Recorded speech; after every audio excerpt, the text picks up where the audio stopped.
Reece Shearsmith is a comedian, actor, writer, producer, magician, trapeze artist, probably, who together with Mark Gatiss, Steve Pemberton and Jeremy Dyson in equal measure entertained and disturbed TV audiences in their gothic comedy series The League of Gentlemen. He's gone on to all sorts of other projects since then, the latest of which is A Field in England, and that's coming to a multiplex near you on July the 5th. In fact, it's coming in all sorts of ways on that day. It's been released on DVD, it's on download, on everything. Yeah, I mean, it's a very...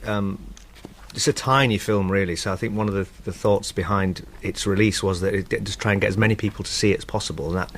And when everyone's heads are turned towards its release date, why not just give them it in every possible format? So it's on a few screens at the cinema, but it's on Film 4, that put some money into it, and you can get it on DVD on the same day, and it's on pay-per-view. So I think that way more people will see it than had it bled out on a few screens, and then maybe in a few months when it was on DVD you might think, oh, what was that film I heard about? So they're just kind of giving everyone a tidal wave. Well, bled out's a good term, because there is a bit of violence and blood in it, but tell us, it's directed by Ben Wheatley, who people could have seen Sightseers, The Kill List, and yes, I mean, it's a very kind of strange film. And it's got you in it, so again, that's another indicator that it might be a bit strange. A yardstick of how odd it might be. But although the threshold of what I think is weird is different to everyone else, I think. Do you have a threshold? Are you straight into weird? Yeah, I suppose so. Yes, although I'm increasingly more squeamish in my old age. Really? Yeah. Okay, just deal with the film though. So it's set in the film is 17th century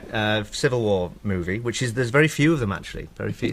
It's a time period that people don't do, but Ben decided to do this black and white Civil War film, and it begins with myself fleeing this battle across this hedge into this field, and then I meet some other deserters from the war. We don't see too much of the battle. It's kind of an off-screen battle. Some spears and some smoke. I told you it was low budget. And well, then you're into a field. And then I'm into this field. But classically, the field, it's called a field in England, and it is a field in England. You haven't gone to the Isle of Man or to Czechoslovakia or something? We filmed it in 12 days last September in a field in England. And it was gruelling, like boot camp. I didn't quite realise how hard it was going to be. But it's just this very odd film about alchemy, and it feels old. I think one of the great things about it, having watched it, is that it feels, and there's very few films that do this, where you feel like it's gone back in time and you have filmed it at that time. And it's in black and white, because obviously in those days they'd only had black and white. Yes, of course, in the 17th century. So you're in it, Julian Barrett's in it, Ryan Pope, Michael Smiley. And so describe the character you're playing. I'm getting you to describe it because I've watched it, but it's quite hard to describe as a film. Yes, why are you asking me to do it then? Well, because you know what you know. It could have been made by Ingmar Bergman or Monty Python. Yes, it's somewhere between the two. So. Well, I play this kind of timid alchemist and little magician that kind of looks after a higher kind of more powerful master, and I find myself in the middle of this field. I'm kind of a cowardly fish out of water character, really. I shouldn't be in the battle at all, but I've fled, and I find myself captured by this other alchemist, my nemesis, who's forcing me to find this magic in this field, this treasure. It's all very old and folklorish and sort of creepy. Magic mushroom, psychedelic folk horror. That's exactly what it is. As if we need another one of those. But you've got one. But there's some sort of strange lines when I think it's your character sort of saying, "Oh, I'm taking you into custody," and the other guy saying, "No, you misunderstand. I have you in custody." I have you in custody. And for a Civil War time, I suppose that sort of reflects the fact who is in charge. Is it the king? Is it Parliament? Is it Cromwell? Yeah, absolutely. Yeah, and our characters in it, I think, kind of have the things that they find important are things that people in those days would have. It's not like we're actors with a kind of modern sensibility about what we're playing. I think that's what feels authentic about it. Yeah. And the language, is quite hard to learn, but I think it does feel strangely as if no one can know really what it was like. But I think we do kind of deliver it in a way that just feels real. And that's something to be...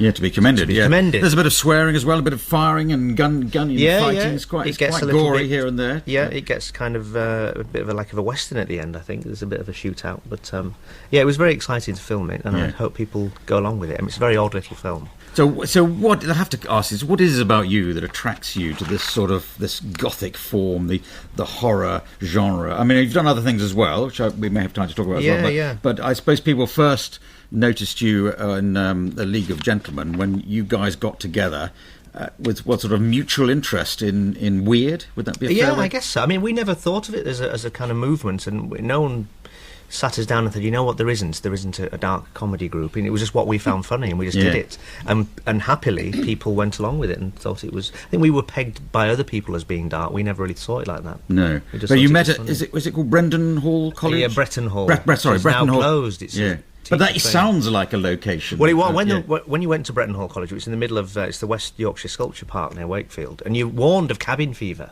They say if you come, it is like the Overlook Hotel in The Shining. You've got to be of sound mind to be able to do it. It's a bit like a social experiment. Yeah. But we met there. So that oddly kind of probably did bleed into some of the stuff that we ended up doing. It's all very insular and creepy, I think. So I think you did in Edinburgh, then on radio, then obviously on television. Yeah. And then that went on to Psychoville, which was even more disturbing, I suppose. Yeah, I guess so. We kind of increasingly just kind of pushed the boundaries of what we thought was acceptable. We're very mindful of having the honour of going into people's front rooms, so we kind of try to be not too just gory or odd for the sake of it. We go to people's nightmares as well. Well, that's the ultimate aim. Yeah. What are the characters you best like playing? You like playing, old women or odd geeky men? Which are the type of characters you go for? Well, I enjoy playing anger and disproportionate anger to kind of silly situations. I think I'm quite rageful in real life, but I channel it in the work, so that kind of keeps me sane. And what about the magician side of you, which sort of relates to that? Because you were in, what's it called, Ghost Stories? Yes, I did. Andy Nyman and Jeremy Dyson wrote this West End play called Ghost Stories. It was like a horror show. Yeah. And I loved it. I was a fan of it. And then they asked me to be the main part that Andy had played for a few months in the West End. And I loved it. I mean, I'm really into my magic and illusion, so it was and that was a show that was packed with it. It was really enjoyable. Sorry, where do you do that at? Sort of children's parties? I used to do children's parties, but they're far too difficult to please. So I gave it up. And the most horrendous audience because they won't forgive anything. What's that in your hand? What's that? Wait. What? Take it out of your pocket. What? And so they. Adults are more polite and they let you get away with it. Maybe you were a bit too scary for them. Did you come with your nose taped up or something? No, I didn't. No, I think I'm just rubbish, Clive. That's no, I'm sure not. Well, we've got Darren Brown on next week, so we're exploring magic as a theme. This season of Loose Ends. Fantastic, yeah. And I saw you in Absent Friends, and of course Betty Blue, yes, as well. So you've done quite a lot of West End acting. Yes, it's great to be able to flip between the two. And I did Betty Blue Eyes and I did The Producers as well, both musicals, which it's not really my forte, but the parts were great, so I thought I'd have a go at that. But all of those, well, maybe not so much The Producers, but certainly Betty Blue Eyes and Absent Friends, relatively normal people you Yes, playing. yeah. I mean, I do switch from playing kind of psychopathic people to very ordinary everyman, kind of the eyes of the audience as well, so it's lovely to be able to play the normal as well. So which do you prefer, the psychopath or I think the psychopaths are far more entertaining to play. Field in England is released on Friday the 5th of July, so that's next week, and we can either go to the cinema or watch it in the comfort of our own homes. That's it, you can, yes. Not nightmarish, but it requires concentration, I'd say that. Yes, it does, yeah. It pulls you along with it. Pulls you along. Thank you very much. Good to see you, Reece. Now, music now.